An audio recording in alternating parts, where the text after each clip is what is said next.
ما بغيتنيش تفوتني هذه الفرصة بلا ما نقول واحد الكلمة في هذا الفيضان في الإقليم بالخصوص، لأنه هذه الكارثة ربما وقعت غير في الوسط المغربي في الجنوب ديالو. لأول مرة كنشاهدوا بحال هذا النوع من السيول الفيضانات، وما كانش دوار اللي ما عرف حقهم من الاضرار، ما كانش دوار اللي عرف حقهم من الخسائر، وخسائر ماشي قليله، خسائر كثيره في الاراضي الزراعيه، في البساتين، في الحقول، في بعض الدور اللي سقطت. ما تفوتني هذه الفرصه بلا ما نوه بالجهودات يبدوها كافة أطراف يدخلوا هذه الكوارث، على رأسهم السيد العامل مشكورا. راشنا في الشبكات الكبوتية وشنا في الصحف الإلكترونية، هو لابس الربط ديالو الله عليه برودكاست ما كاينش على كل حال يشكر عليه. وشفنا شحال من خطرة طلع لهاد الجبال، شحال من خطرة من تفقد الرياضة صاحب الجلالة. أنا تحت لي الفرصة في هذا الحد الماضي مشيت لمنطقة التفرد، فعلا داك الشيء شي كثير. الإنسان ملي كتشوف في الثور ماشي بحال اللي شافو في عين المكان، ملي كتشوف ديك الأراضي الزراعية اللي كانت فوق الواد وكتلقاها مشات ما بقاش أراضي، ولات فيه حفر بحيث أنه الواد قريب للديور، ديك الأراضي اللي كانت كيزرعوا فيها ما بقاتش، ماش باقي قطعه منها بالتراب مستحيل. اذا الاراضي مشات، ملي كتلقى الوادي ديالو مبدل مشى لبلاصه اخرى دار فيه المجرى ديالو، خلى المجرى الاول نحرف ومشى زاد المجرى، يعني داكشي فظيع جدا.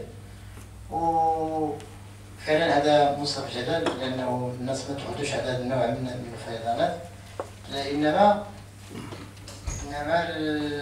الناس في هذه الفيضانات كانوا كياخذوا على السلطات المنتخبه والعموميه بعد مآخذ كما سمعنا. مثلا الناس كيبغيو يتصلوا بالاهل ديالهم ما لقاوش كيفاش يتصلوا، الناس كيدلوا كيركبوا الهواتف الارقام ما كيلقاوش كيفاش يتصلوا بالاهل ديالهم من الدار البيضاء، من الرباط، من جميع من الخارج. كيقولوا راه كاين فايده، كيشوفوا الصور في المواقع، ما عرفناش الواقع حتى انه فعلا الا توصيه جات على هذا النوع بالنسبه لبعض سميتو بعض المصالح الخاصه على اقتصاد المغرب، فشي توصيه في محلها، والناس عندهم الحق كيوجهوا هذا الانتقاد. كذلك الناس كيوجهوا الانتقاد لبعض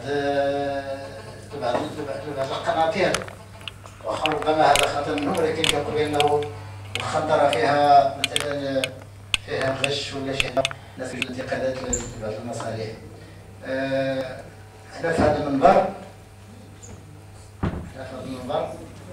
كنشكر الوسطى اولا اللي درنا هذه الدوره الاستثنائيه، لانه هذا الوقت ديالها وعلاننا اتخذنا قرارات مهمه.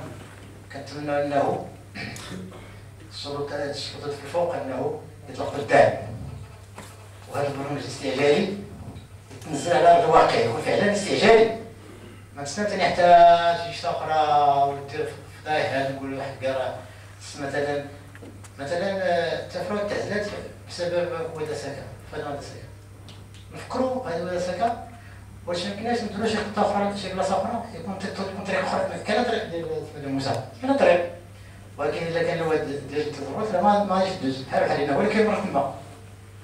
اذا دابا الناس اللي كاينين هنا ومثلا اللي بغاو يجيو للمحاكم، اللي بغاو يجيو للاداره، شحال من ضروري جالسين كانوا كيهضروا في الدجاج، كانوا كيهضروا في يتباهى، انه تكون عندنا رؤيه انه كما سمعنا من السيد ديال الوكاله بانه هذا الشيء غيتكرر مستقبلا، لكن غتكون عندنا ديال السيول.